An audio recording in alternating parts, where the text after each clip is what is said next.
Down Sports. Jason Ross in for Scott Marsh. As Scott's traveling today, UC Davis football. They got the playoff game coming up this weekend. As he'll be back when the Kings are back in action after today, I think for Monday. Yeah, this is that odd stretch. The Kings 3 days off a game, 3 days off a game, 3 days off in a game. But it is game night. Jason Ross here, along with the high flyer, Henry Turner in studio. What's up, HT? Jay Ross, what's happening, baby? You get here okay? Traffic's a bit gnarly, a little wet out there. You know what? It keeps switching up. It'll stop raining for a while, but then it'll pour down big time. You know, whenever the roads get wet, people drive like it's just like they lost their mind. I know you came from up where you live, and where I had to do something down in Elk Grove and then come back this way, but where I got on the freeway, now 50 is like that point where it splits is moving every time, and I know it had moved back closer to my on-ramp, and I was just stuck in a mess. You just sit there. Yeah. I mean, it's like, what? Move. Yes, exactly. And you just see how many lanes there's eventually going to be, but while we all sit there and go, yeah, these 3 aren't open. Yep. Just sitting here. Exactly. Waiting. You know, the ones that's changed, it's like, okay. Yeah, it looks great. Yeah, it looks great. Y'all You need to hurry up. Can you just open up this piece right here? Yeah. Let me get through. And just figure out our way to get here. But we're here for the next hour. Then Henry and I will stick around for Kings Live pregame because the Kings are back in action. They're in New Orleans. Oh, I'm just getting – there's like a twitch when I say New Orleans, Henry. The place that I love. We love to visit. We went there last year for the final game of the year. It was great. The city treated us right. Yes. People are great. Restaurants. Yeah, on point. You know went what? to the family restaurant. Shout out. What was the name of it again? That one was Chapter 4. You went to one of them. Hey, shout out to Chapter 4, man. I mean, some of the best cuisine we had in New Orleans, and if we ever go back, they definitely gonna get my money again. Yeah, and we had a good time, and then it's like, okay, it's tough to beat a team 3 times, 4 times, 5, 6. That just doesn't happen. It happened last year. That was terrible. 6-0. That was terrible. 0-6, however you want to look at it. I mean, and even that last one, and that was winnable too. Even the last one, I was heated about the tournament. Yeah, because I was like, man, first cup. We were supposed to be in Vegas. Yeah. We should have went. That was our time. And then when it came down to the last game in New Orleans, I'm like, you got to be kidding me! Not again. I know, because if it was 0-5 but a win in the last one wouldn't matter most, that's fine because you're moving on. You're in the playoffs. I don't care that you lost the 5. Right. But when it was the 5 and then they're the team that eliminated you. And we're sitting there watching it, and you just go at the end when you know it's happening. That was tough to watch. The dagger in the heart. If you ever want to know what that feels like, you hear G-Man call it all the time. Yeah. That was the dagger. That was a dagger in the heart. Well, the thing now for tonight is this New Orleans team. You have a record that's attached to your resume. It's not very good. Part of that, a huge part of that, Henry, is their struggles. They've been injured. I mean, they want to have Zion tonight.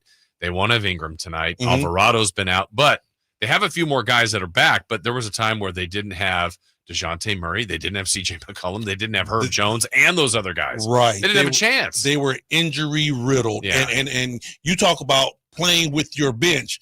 They were starting second tier players, and their bench was third tier guys that was in the G League. Yeah. And now, again, you have to acknowledge the record.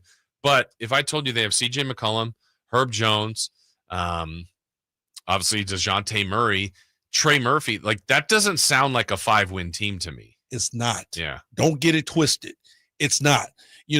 It's just a team that was trying to play basketball and hang on without 4 of those guys that you just named. Yeah. And then obviously they're waiting on Zion. They're waiting on Ingram. Those are massive, massive, massive pieces. But when you're off to this bad of a start, I know there's always time, but is there enough for a team like New Orleans who has the trade deadline? We're still ways away from that. True. Now they're talking about, is this a team that they could start moving pieces? Because Henry, they're 5-20. They have the worst record in the West.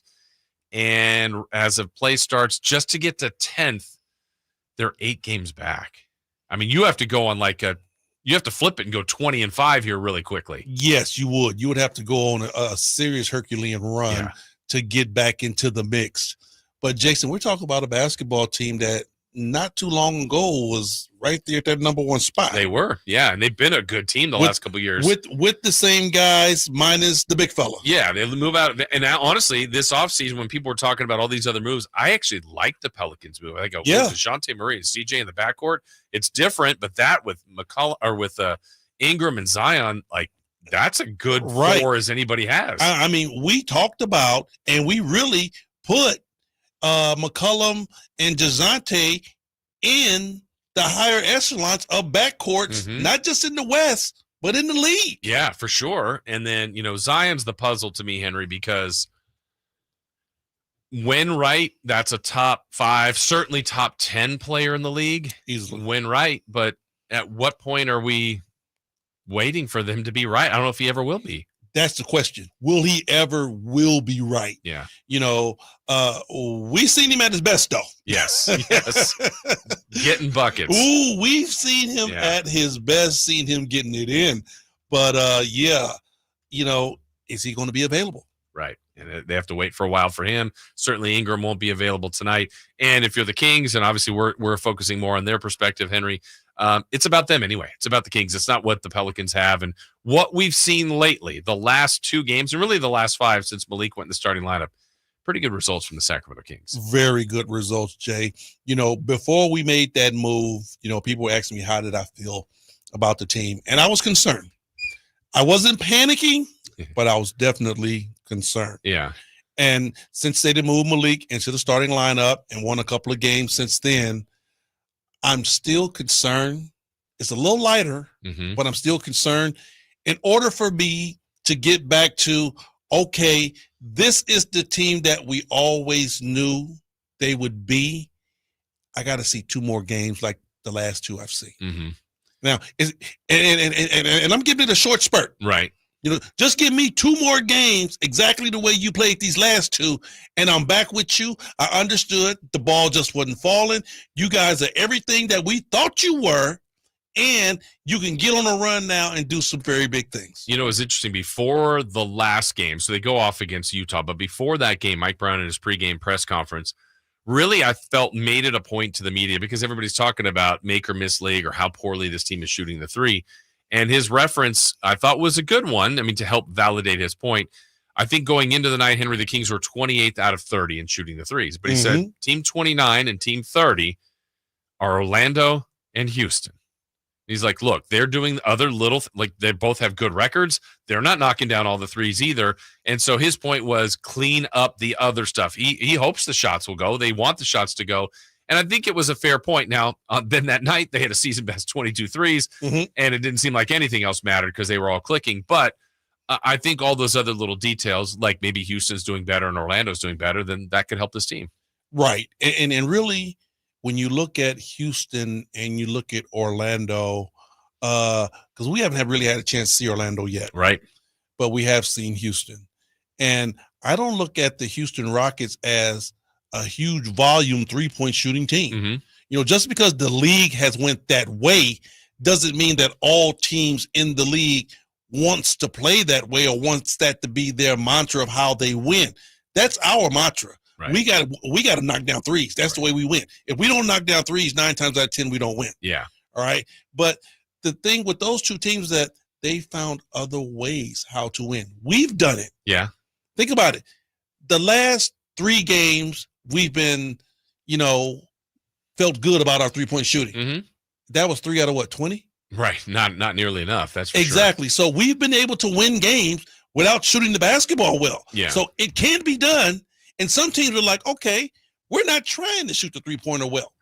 We're going to do these other things well and be able to win like that. Yeah. But I'm glad at the end of the day, our guys are starting to see how they envision themselves. Yeah, and I think we're seeing better results, obviously, and I think part of it, the offense, and some of the metrics show it, Henry, now in the 5 games as Malik as a starter or with the starting group, that 5 has been the best 5 in the league. That's number 1 in the league. So if you somehow, some way can continue close to that with that starting 5, let's say they're in the top 10 of starting 5s. Right. I don't want to say your bench is irrelevant, but it's not as important if your starting group is that good. If your starting group can come out and keep you from getting into a 10, 15, 16, 18-point deficit. Mm-hmm. Now your bench don't have to be Herculean. Yeah. Your bench can just come off and just hold steady. Yeah. And it's a lot easier. Jason, I've been there. It's a lot easier for when you come off the bench and your team, let's say your team is dead even or you're a couple of buckets ahead. It's easier coming off the bench saying, whew, all I have to do is hold pace. Yeah. I don't have to come out here and be Herculean on the offensive end. Play some defense. Right. All I got to do is stop you from scoring. You're not asking me to stop you from scoring and go down and play like Michael Jordan. Right. No, it's easier that Do way. your role. And that's what putting Malik in that starting five did for the Sacramento Kings. It raised the value of those first five to where you don't have to look at your bench and say, hey, man, y'all ready? Time up tight because we need you. Yeah. No. These guys are doing some great things with that starting group. And what I like about it, too, is, you know, we know Fox can run the show. Malik's been an incredible playmaker. Sabonis is always a good decision maker. And then, you know, you can still go to DeMar and say, just go. Go get yours, Right. find a way, get to your spots, and carry the team for a while. So they've got really good options. And then it just kind of feels like the fillers are what will Herter bring you? What will Right. Keegan bring you? Right. Can Lyles, when he's healthy, hit a few shots? Mhm. You know, the other night we saw it was in the game was done, but then Dougie McBuckets came in and hit 6 threes like that. I mean, we don't always see that, but, you know, it's kind of on those other guys just to sprinkle in just enough to keep it going. And you know, another thing too, Jay, is that I'm pretty sure a lot of people haven't even looked at it this way. Your team gets up, right? They're playing good basketball. Guess what? Your guys that come off the bench are knocking shots down. Yeah. Because it's an easier feel. There's no pressure there. Right. Any other time we've been down, Dougie McBuckets come in and can't find the rim. Right. All right. Some of our other guys struggle to score. But now you got Malik Monk in that starting five, and everything is going well. You're playing good basketball. Now these guys are coming off the bench with no pressure. Some pressure, but I'm saying a lot less pressure than what they would. You're like, oh, hell, we down 15 already. Yeah, come save the day, and they can't. Right, Yeah. and they can't.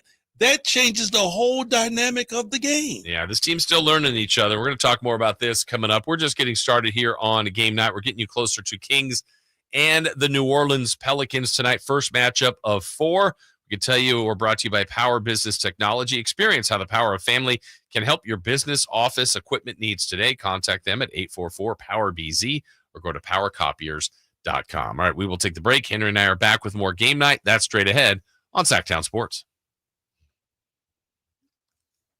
We are live on YouTube. This is Ramsey.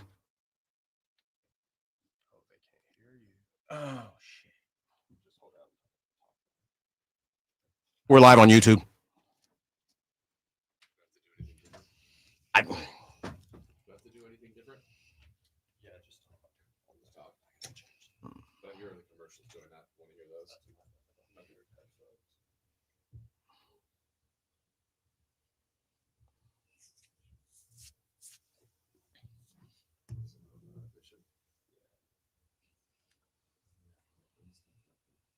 No, I can't.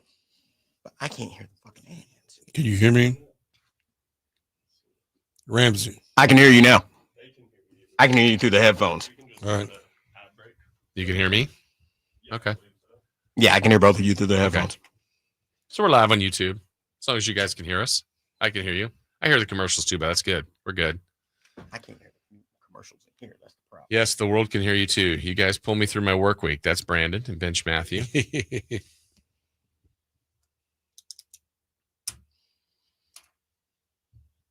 I know, Henry, you missed the game the other day with Dougie McBuckets. Does that? You know what? Actually, I didn't miss it. I mean, you weren't with us at the game. Oh, okay, yeah. Because I was out taking care of business, and actually I had to come back early. Okay, so you heard it or watched it? You know, unfortunately, my mom went to the hospital. Oh, sorry. So I was in emergency with her, but I was sitting there watching the game. Yeah. And a lot of people in Kaiser's emergency wasn't too happy with me because you're making a noise. I'm like, yes. It was so yes! crazy. It wasn't quite what Clay did or De'Aaron getting 60 earlier this year. But in that short amount of time to see someone score that much, and then the whole place is chanting Dougie. Yeah, when he's hit about 4 of them in a row. I mean, that just goes to show how infectious it can be when you start playing, up to your potential or up to people's expectations. Mm-hmm. Because everybody thought that when we signed Dougie McBuckets, he was going to come in as soon as he hit the floor, start knocking down threes. Yeah. I mean, we expected that.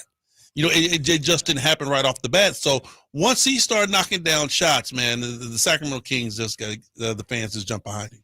Yeah, it's was really cool to see in person. And for him, I know he had said he was on with Alan Stiles a couple days ago, said, he's played a bunch of different places. He goes, he couldn't believe that many people were still there, that many people were chanting his name. This is one of his favorite places to play. And that's the reputation Sacramento's kind of earned over the years. Always. Yeah. Always that this city and this fan base has always stood up and showed out every time it was needed. Yeah. They were always there for this team. Yeah. I mean, you're lucky. You got to run out of that tunnel and play for these guys. It was special. Yeah. Especially back then. Yeah. Back then the team was relatively new and everything in Sacramento was Kings. Yeah. Everything couldn't go to the mall, Kings. Wherever you went, Kings. And I really had a chance to, be engulfed in that, and I really appreciate it. Yeah, that's really cool. I mean, and then it now. You've been around this community long enough, working with the Kings in the realm that you do, or in other things with the community. You're forever a King. Forever, yeah, a King. Forever.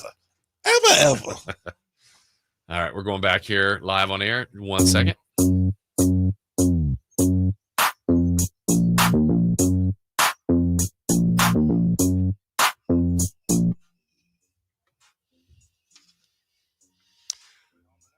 All right, back here on game night. Jason Ross in for Scott Marsh, the high flyer, Henry Turner. Kings are not involved in the Cup. Last year, they were in the first game they had to try to get to Vegas. Of course, it was New Orleans that knocked them out. But there was 80 games scheduled before the year. Each team got 2 additional games if you didn't make the Cup. This is the one that's been added on. Mm-hmm. Kings go to New Orleans. The other add-on will be next Monday with Denver. So, they didn't do very well in the Cup, but that's now come and gone. There were some games last night. Looks like we have advancing. Houston beat the Warriors by 1. So Houston. Did you see that? Yeah, and I guess the last 2-minute report they're saying was good. It was no foul? They had the correct call. Okay. Like there was a foul. Yeah. And Steve Kerr couldn't believe. What'd you think of that play? It was tough. I mean, and I think his point was less about whether or not it was a foul, that they called it when they did that kind of play, crunch time, with people diving for a loose ball. Right. That's a tough one to lose a game on. I mean, really, it is, man. Yeah. And it wasn't a egregious foul. It was he's reaching for the ball over. I mean, that could have been jump ball easily. Yeah, that's called jump ball a lot. Easily jump ball, no doubt. So the Warriors lose, and they get eliminated from the Cup. They lose in the regular season game. That's a regular season loss. So OKC and Houston will be in the Cup final, or the Cup semis, I guess, in Vegas. And then we've got Atlanta surprise New York. So Atlanta and Milwaukee. And again, I like the concept. It was more exciting when the Kings were involved, but it still seems weird, Henry, that not even in the last 4 in the East, no Boston, no Cleveland, the 2 best teams clearly. That's crazy. Yeah, but they just didn't advance. But see, that just goes to show that on any particular night, this is what makes the NBA so great. Any particular night, any team could win. Yeah. And now we have this this Cup going on, even though Atlanta's been struggling. They have been struggling big time, but they got a couple of games together. Yeah. And were able to win the right games in order to make it to that Cup. Yeah, I'm trying to remember. I think last year was new. It was brand new, first time ever they tried something, and it looked like there was a thirst to get there and win in Vegas. And I think now, if you're still involved, obviously these teams want to win it. It's year 2. As exciting, not as exciting. What's your overall thought on it? I think it's still exciting. Okay. Because you see the teams that didn't make it are the teams that's really trying to go now. Yeah. So it's still a push to get there. Milwaukee started out struggling. I mean, couldn't win a game. They were talking about blowing it up. but they were able to win the right games so they can advance on in the cup. Yeah, they got the 1 seed out of this whole thing in the East. So that was crazy. Who would ever thought? Yeah, and now here they are advancing. They get to play Atlanta, both going to Vegas. That part will be fun. I think if you were in Vegas, once you leave your site and you go there, I think that fanfare and that festivities and the overall energy, I think those 4 teams will feel that. Oh, crazy. Yeah. I can imagine. See, we go there for Summer League every summer. Right. And it's still kind of, it's a chill crazy, but it's fun. And you're right. It's still kind of crazy. So, seeing that these games mean something, it's going to be off the hook for those guys. Yeah. And, again, the league's trying something. It doesn't take over the season. It's a couple of weeks and then, it's going to be come and gone. And then it's back to, hey, trade deadline coming up, mid-season, who's doing what, and then the playoff pushes. This is all part of what the league has now. But see, Jason, I like the way they did it because we had got so,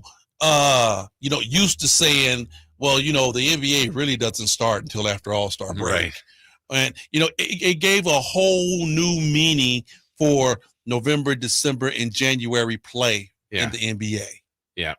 To where guys are in tune now. It's not one of those things to where, we're going to, just slide through until, February, All-Star break comes now. We can turn it on. We can hit the light switch and we can get there. No, you got to hit the switch as soon as you get out the gate. Right. You got to be up and running and going for it. And so the Cup, Kings aren't involved in that. This is their makeup games here this week. You get one home, you get one road, and this one in New Orleans. As far as the Kings go, had a thought earlier today when I was on in the morning with Carmichael Dave. We were talking to Sam Amick, and Sam talked about some of the things here that, the Kings are under 500 still, been a bit disappointing through 25 games at 12-13. Yes. But offensive rating right now is 6th or 7th, and defensive rating is 13th. And everybody above those numbers are all good teams. So if they can continue in those relative ranges, I don't see how they don't improve their record. I mean, those are winning formulas, and right now the stats that are killing them, they are second most in 3 points allowed, and they're the second worst team in close games. Okay. So if one of those two, or probably the close games, because that happens a lot in the league, if you tighten that up and keep those offensive numbers being a top 10 and a top 15 defense, I don't see how they don't win more. I don't. Well, I can. If it keeps up, I can point out a couple of ways why they won't win more. Guard the 3-point line is huge. That's killing them. It's killing them. Yeah. And if it's one thing that can clean up a deficit so quickly in the NBA nowadays, that 3-point line is the biggest weapon. Sure is. I mean, that can really. Back in the day when I played, if you got up 20 points. You're pretty much good. Yeah. Game over with. Right. All we got to do is play out the minutes. You can be down 20 with like 5 minutes left in the game. It's not over. And with that 3-point line, you get guys that really gets it going. You can get back into a game and win. Yeah.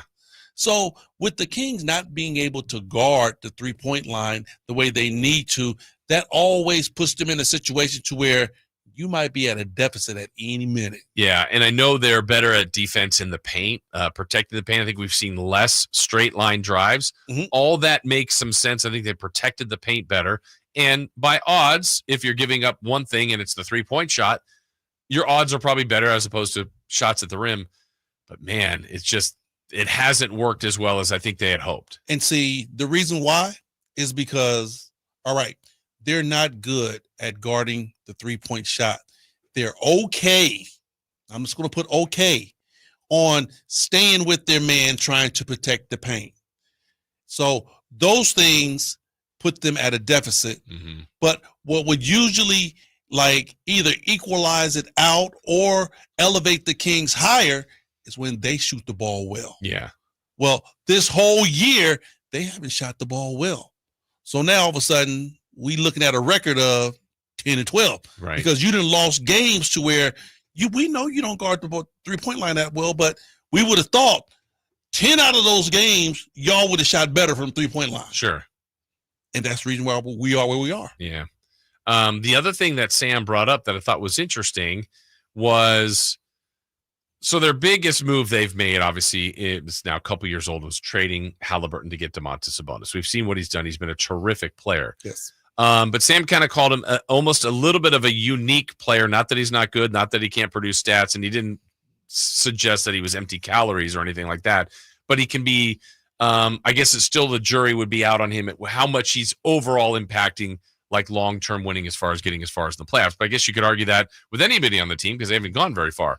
But combine that with that's also been something that's been talked about before with DeRozan. So you've got two unique type of players where De'Aaron, Monk, the way they play, that's kind of the current style of the NBA. Mhm. The other two, again, they are successful and can be successful, but maybe incorporating, well, Sabonis has been here, but mixing in DeRozan with that might take them a little bit longer. And I don't know, I was kind of a long way around to get to that, what you thought of just kind of that idea.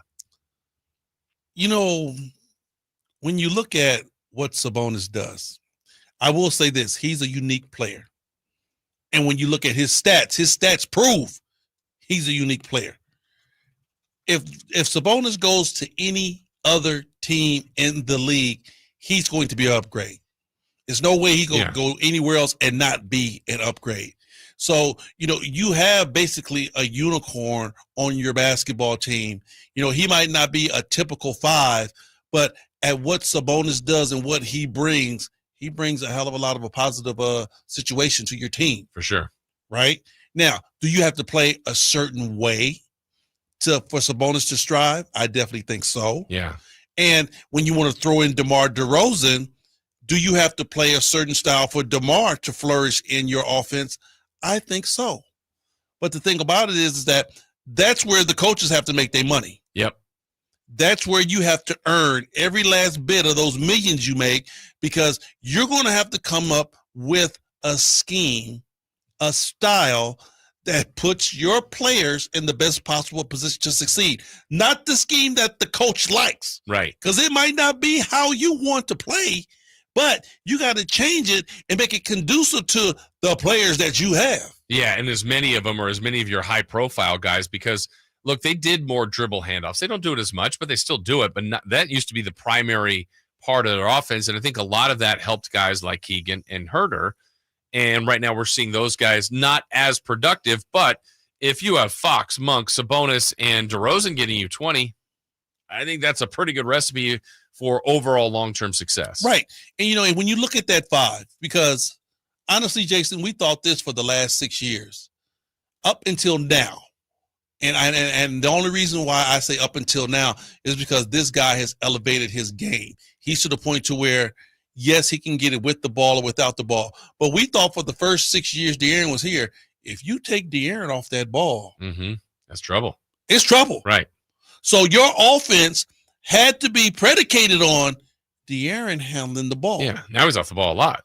Now he's off because he's elevated his game. Yeah. It showed you that he could do other things. But those first 6 years, our offense was predicated on De'Aaron bringing the ball up. He's starting on the right-hand side, driving to his left side. Yeah. That's the way it was. So that's why coaches have to be able to change this scheme and say, okay, you know what? We got a guy like De'Aaron that has to start on the right, go to his left. Well, if you're a coach that says, I want to come down and set up an offense and run the offense all the way through, well, you're not putting him in his best possible position to succeed. Yeah. And I think there was a time, too, in that 6-year run, Henry, where if Fox missed a week or two, it's like, I mean, if you can get a win, maybe 2, good luck. But now, I mean, look, they would miss De'Aaron 100%. But no doubt. But I would feel good about Malik Monk kind of sliding into that point guard starting role for a week, and you go, all right, this team can keep going. I mean, they would miss him. And you know what? And honestly, Jason, we felt that way when we knew Mike Brown wouldn't start Malik. Right. We said, okay, you start Keon. We still have enough to be able to win a basketball game. Yeah. Now, thank God that the skies opened up. It rained down, perfect rain. We got Malik Monk in the starting lineup because, you know, I'm going to turn my back to you so you can pat it because – you were wishing it for, I know, for a long time, but it was like 2 or 3 games before it finally happened. I'm like, Henry, you can keep wishing for it. It's not happening. I mean, I wanted to, but it's not happening. And then all of a sudden it happened. I think we were all shocked. Bro, I've been calling for this for a long time because, you know, not to say that I'm a basketball guru or anything. I pride myself on knowing the game, but I also looked at what Malik did for other players. Yeah. I knew he can get his, but him and Sabonis That's lethal. in that high pick and roll hasn't been stopped since both of those guys got to this team. Yeah. And I'm looking, I'm like, why? It's not broke. Why are you trying to fix it? It's Right. not broke. Yeah. Keep running it. And we would switch and go to other things. And then all of a sudden, Malik Monk gets to the rack and he spray out for threes. Yeah. Now you see guys like Keegan and Kevin Huerter catch and shoot instead of having to catch, create a shot. It's just straight catch and shoot. I'm like, this dude needs to be on the floor. And you remember me and you had the conversation. I said, when he's on the floor with JaVale McGee is a halfway decent player. Right. He would do it the same way, but they'd be lobs at the rim. Now it's like the pocket bounce pass to Sabonis. So same thing, just different pass. Exactly. But he can do both. You have to put your players in the best possible position to succeed. He knew that, you know what? I'm not going to throw a lob all the way, all the time to Sabonis because it's the pocket pass. Right. Boom. You just get it to Sabonis, he'll score. But he knew that, okay, it's JaVale McGee. Yeah. I got to throw it up. He'll catch it and dunk it every time. Yeah. Bro, you got to put your players in the best possible position to succeed. That's for sure. All right, we got more game night coming your way with me and Henry with RT Painting. Our name says it all. We are reliable and trusted commercial and residential painting company serving the Sacramento area since 1998. It's employee owned. And our attention to detail is second to none. Put our decades of experience serving our community to use for you. Get a free quote today. Call us at 916-900-8112. That's 916-900-8112, or go online to rtpainting.com. That's rtpainting.com. RT Painting, your trusted and reliable painting contractor of choice. All right, more game night straight ahead here on Sacktown Sports. We are live on YouTube. We are live on YouTube. And then remind me, how do I hear the We are ad? live on the tube. Henry, We YouTubing? we're YouTubing. YouTubing. Yeah. Yes, sir. Let me see. What can I ask you? Best dunker on the Kings right now is Monk, right? Easy. Actually, who would be second? Dear. Yeah. Yeah. Dear. It's De'Aaron. I don't even think even some of the younger guys off the bench. I mean, third. Isaac Jones might be able to do some nice things. Third, Isaac can just dunk. Yeah. I mean, as far as, you talk about showmanship wise, I'm going Malik first, De'Aaron second. And then third, I'll throw Kobe Jones in there. Okay. Kobe Jones gets off the ground. Yeah. You think, is this team in general athletic enough? I wouldn't say it's an overall strength. I wouldn't say it's a huge weakness or anything, but I think they are. yeah. I definitely think they are. I mean, Fox is so fat. He's a great athlete. And it might be one of these situations too, Jay, is that Fox is such an outstanding outcast.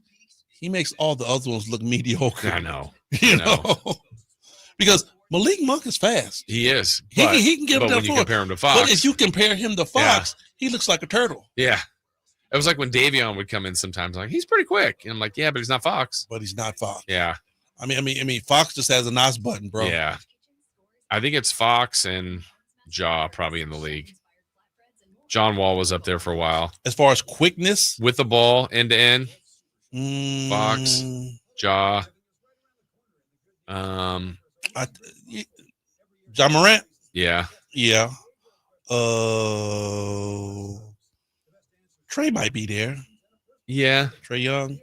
And what's great, you play obviously enough to know that, like, what bothered you more? Someone that like had one of those athletic differences that you just couldn't handle, or like that just hit you with stuff like start and stops, pivots, like just different areas. Like, man, I'm in the right spot and I still can't do anything. Here's my thing. I was always one of those athletic freaks. You're right. I was fast and I jumped out the gym. So I had those two things covered. The things that bothered me was the things that guys like Chris Mullin had. The things that Larry Bird had is that they wasn't the fastest. They wasn't the strongest. They didn't jump the highest. But their basketball IQ and their footwork was so methodical that they would do exactly what Debo does now. I was just thinking the same thing. Once he get to that spot, It doesn't matter what you do. it's over. Yeah. It is over. I mean, me and Chris Muller would work out together. We would play 1-on-1. We would play 5-on-5. And, man, I'm jumping out the gym trying to get that shot. And I'm like, this dude just keeps hitting it. He just keeps hitting it. So for me, it wasn't nothing to guard. I'll tell you what, to guard Dominique. I'd rather guard Dominique any day than guarding Chris Muller. Yeah. Because, I mean, Neek was just power, jumping, athletic. Okay, I can match that. Right. Let's go. We can do that. Yeah. But Chris Muller, I hated it. I hated it. Because another thing, too, is that he knew his spots. He was so methodical with the footwork. But then again, the basketball IQ. Yeah. I mean, Bird's basketball IQ would just kill you by itself.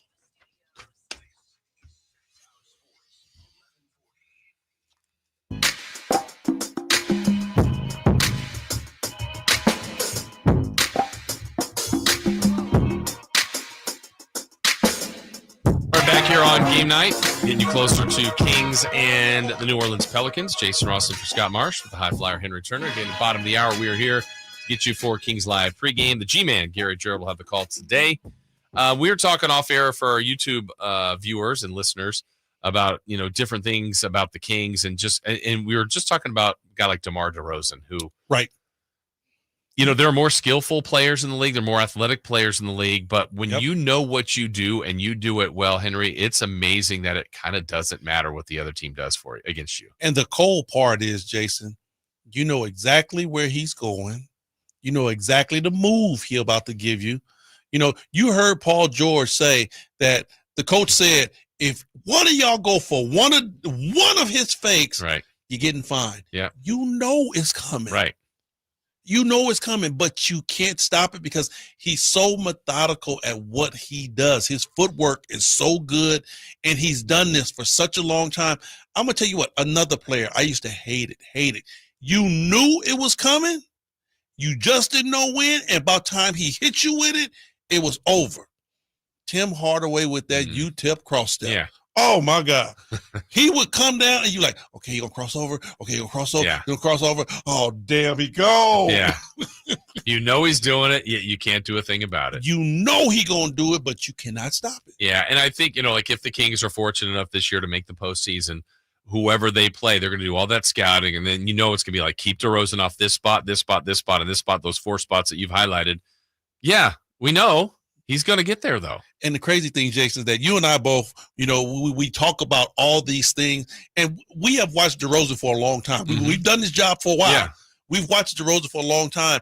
But I remember sitting up in the booth telling him, like, Jason, he only shoots from 4 spots. Yeah, it's so true. He only shoots from 4 spots, and it's the 2 spots on the right side, and it's the exact same 2 spots on the left side. It's like the baseline and kind of the foul line. Foul line extended. Yeah, and both sides, and the baseline both sides. And it's dribble, pump fake shot. Yeah. But so you did pump fake. I'm like, okay, now he's shooting. Nope, there was a little delay. It's a delay. Yeah. And that's where he gets them on that. The guys that stop, and that delay hit him, and that next pump fake, I got you. Yeah. Yep. And I mean, the amount of times I remember this very well when he was a Chicago Bull, because I think this was Michael Malone. That was the first coach of the Kings that I heard say it. Now a ton of coaches say it, but defend without fouling.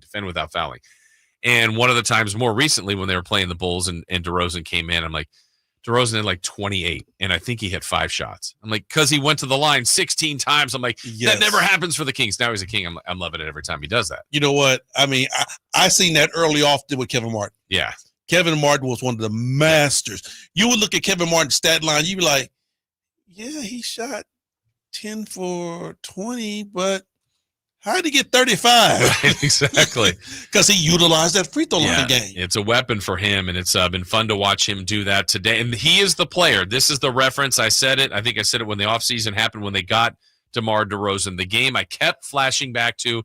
Doesn't mean this is the way it's going to go, Henry, but I kept thinking about when we were in April in New Orleans, all of us out there, and the Kings got eliminated. And on that playoff game, or that play-in game, Fox was good. Fox was great. Sabonis had trouble with Valanciunas like he's had. Right. Herter and Monk weren't there. Mm-hmm. They needed more from Keegan, and he didn't have a great game. And then, other guys just scratched and clawed and did their thing. I'm like, man, they need someone else. And I keep thinking about if they had DeRozan that specific day, I don't know if they win, but I would have liked their chances of someone to relieve Fox that day. Jason, let me tell you this. We were there, and, it was a hard pill to swallow. It was. But you felt the exact same way I felt. I'm like, if we had won, I'm like this. Even if we didn't have DeMar, if Malik Monk was on that floor at that time, we won. Yeah. We won. We just needed one guy to show up and help De'Aaron out. Malik was hurt. I think he had twisted the ankle at that particular time. Yeah, he'd been out for a couple weeks. Yeah, he was going to be out. So yeah, he was out. We didn't have him at our disposal. But now, you know what? We got a guy like DeMar to where you can say, D, go get us a couple of buckets. Yeah. Hold us for a minute. Right. That filled a major hole for this team. Yeah, for sure. And I think especially at the beginning, he was doing it in different ways where he was getting teams in the penalty. He would get to the line. Then all of a sudden now Fox's free throw attempts were up. Sabonis, everyone else along the line, they're still trying to find that overall balance of read and react offense, just kind of play freely, but also he's a guy that, it slows down a little bit, but you don't want it to be like, okay, we're all just watching DeMar go one-on-one. That's the balance they're looking for. And Jason, and I really hate this, though. I hate how some people, they looking at DeMar saying, well, yeah, he's a good one-on-one player, but he slows the ball down. And, but we need him to shoot more three-point shots. Hey, understand this. We're talking about a 6-time All-Star. That dude knows what he does well. Yep. If he don't want to pull up from three, don't make him. Yep. Let him do what he does well. Yeah, and I mean, he's the 30th all-time leading scorer for a reason.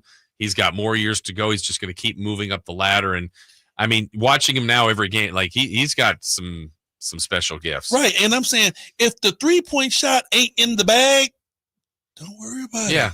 And he'll take a few here and there, but he's never going to take too many. Yeah, but you get some people that get hung up on, King's a three-point shooting team, so DeMar's got to shoot threes. No. He ain't got to. Right.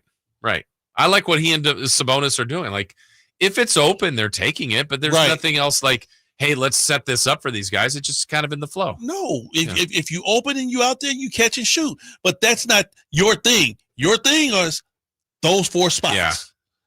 Bro, that's what's getting you to the hall, and he knows that. Oh yeah, he does. I'm just saying this just for the fans that be like, and all and under wraps about. Well, he's got to shoot more threes. No, he don't. No, it's got to be in his game. And the other part I love about him now that we've seen him play, and he's done this. He did it a couple times in the preseason, a couple times in the regular season.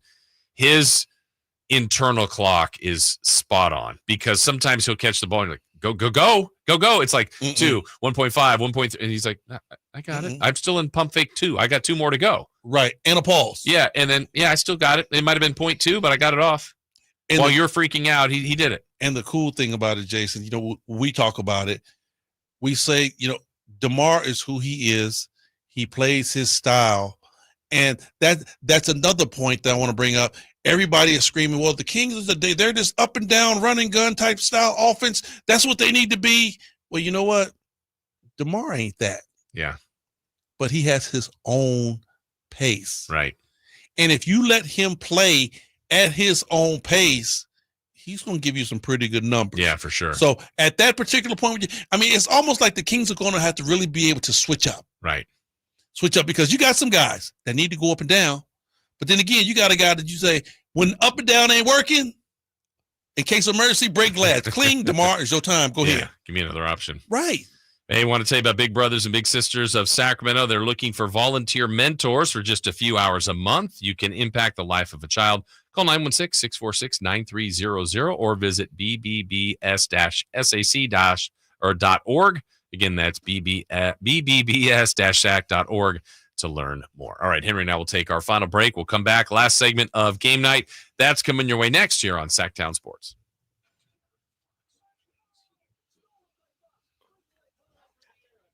We are live on YouTube. Hey, Anthony, would you mind getting juice? He's stuck at the downstairs door. All right. Well, we are live here, Henry. Last segment. So as far as things that you're looking for tonight, and we'll do this on air here in a moment, this has to be a W tonight, doesn't it? It should be. Yeah. But I've seen crazier things happen. Oh yeah, no, I mean that's not a. I know they can lose. That's for sure. I know that. It's just this team needs to keep adding on and beat this New Orleans team while they're down. It's one of those things to where Kings need to take care of business because it's still an NBA basketball team. Yeah, and any NBA team can manufacture a win. So you can't walk in there looking like, oh, fellas, they're about to lay down and give it to us. No. You got to go in there, take care of business, take the win, do what you need to do, get your job done early, and walk out of New Orleans with a W. Yeah, that's the thing. And then you got a couple more days off again. This has almost been like a mini camp in a sense of the amount of time they've had off, which I think is good for them. Yeah, and the cool thing is if you can get this win, right, you got a little practice time. Yep. You can work out a couple of things. You got a little time. Guys sore.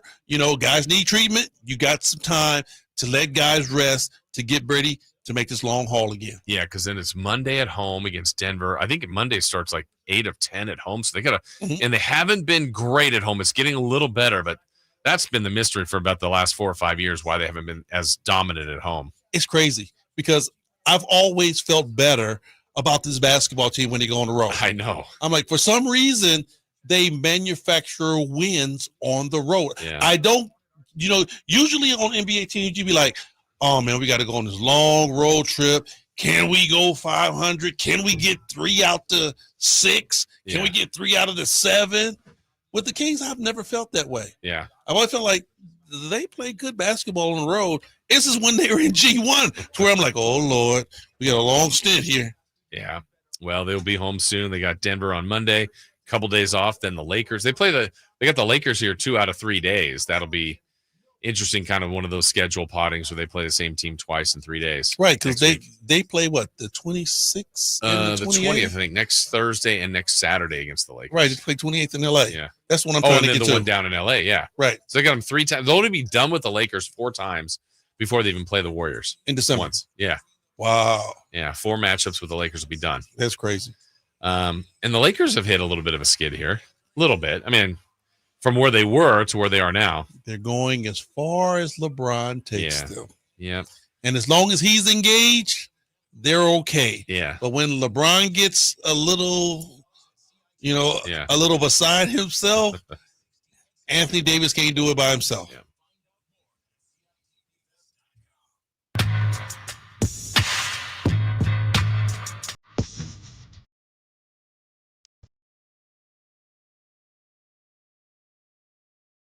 All right, final segment here of Game Night. Got to give you a Game Night injury report update time brought to you by the law firm of Gingery, Hammer, and Associates. If you've got an injury, just call Gingery. Well, we know the injured team in this case tonight, Henry, is the New Orleans Pelicans without Zion, without Brandon Ingram. And Ingram, by the way, with his injury, and they didn't extend him, as a free agent, there's some thought about he would be the guy they would look to trade. I wouldn't doubt it. Yeah. They actually, toyed with it last year. Yeah. Kings were rumored to be looking at him. Right. They toyed with moving BI last year. And, and BI is a good player. He is. He'll definitely find a home for a basketball team that wants to find a 3 stretch 4. I mean, he's a little shy of what Anthony Davis does. Yeah. And as long as we're going that rumor mill, there's some talk about Jimmy Butler and Miami maybe looking to move Jimmy Butler. Some people are denying that, whatever the case may be. He's also in a similar spot, but he's a little bit older. He's 35 now. He could definitely help any team. Allegedly, he said Phoenix would be the place he'd like to go. But we'll see if Miami – I thought Jimmy Butler in Miami was a really great fit for them. But I thought so too. They're just a couple steps behind, though, like Boston and Cleveland and some of these other teams. And here's where a lot of teams have to think about situations like that. Yes, you would love to have a Jimmy Butler. You would love to have a BI. But when you look at the salary those guys are making, it's not going to happen. Yeah. Both of those guys' contracts are huge. So in order for you to get a guy like that, you're going to have to give up a moneymaker like that. And 9 times out of 10, that's your number 1 or your number 2 option. Yeah. How about the other one that, again, you get to social media, who knows what's true, what's not, but there was, quote, an anonymous executive that said if LeBron James were smart, he would ask for a trade to Sacramento to join Sabonis and Fox. And I'm thinking, okay, Talk about huge salaries. LeBron makes $48 million. That means if we want to keep Sabonis and Fox and De'Aaron, you're giving up Malik, Murray, and/or Herter plus a bunch of you're giving up a bunch of your players. Coach Brown, Slamson got to go. Yeah, not maybe Levine. Sign lady got to go. She got to go with him. I mean, you got to give up a partridge in a pear tree to get this dude. Yeah, and again, that's an anonymous exec. I don't take much into that. Now, again, my point on that one earlier today on the show would have been was if there was any way, shape, or form they could have signed him as a free agent, that's the road you do it because it didn't cost you any players. It cost you a bunch of money, but that wasn't going to be a thing. Let me tell you this. I love LeBron as a player. I love LeBron for what he's done for this game. Yep. But I will tell you this, and I said this about him in LA. The thing about that, LeBron is such a dominant player that everybody else stands around and defers to him. Yeah, this team doesn't need that. And the thing about it is that, do you really want what we got going now to stop and just sit and watch LeBron? That's the problem the Lakers got right now. Yeah, not at 39, almost 40. That's what I'm saying. Yeah. That's the problem the Lakers have right now. And LeBron is saying, I need help. I need help. But, bro, your persona is so big and so huge, everybody's just standing watching LeBron. Yeah, I mean, he's got LeBron and AD Right. and some other good players. Right. So LeBron, let's just play the fantasy world. LeBron, Fox, and Sabonis would be good. I don't think that's a championship team. No. Yeah. No. Because honestly, now we talked about it. The ball won't be in De'Aaron's hands. The ball won't be, believe me, Sabonis won't be grabbing a rebound, dribbling that ball up court. Right. It's not happening. Yeah. The ball is going to be in LeBron's hands. Yeah. So it changes everything the Sacramento Kings have known and has been productive with. Yeah. All right. In our final minute, Henry, some final thoughts. I know we got more coming up in the pregame, but about this matchup today with the Pelicans. Go in and take care of business. Yeah.